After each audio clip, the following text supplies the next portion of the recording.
मैं इस तारीख साज कामयाबी के लिए जीत का सहरा अपनी आवाम को देना चाहता हूँ।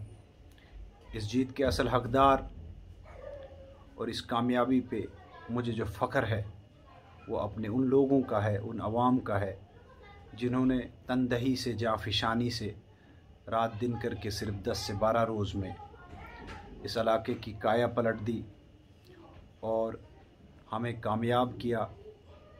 हमारी कामयाबी हम सब की कामयाबी है, मेरी कोई ज़ाती कामयाबी नहीं है। ये इस इलाके की कामयाबी है, वादी चिनाब की कामयाबी है, मेरी जो कुंदना के इलाके और महला के इलाके के लोग हैं उनकी कामयाबी हैं।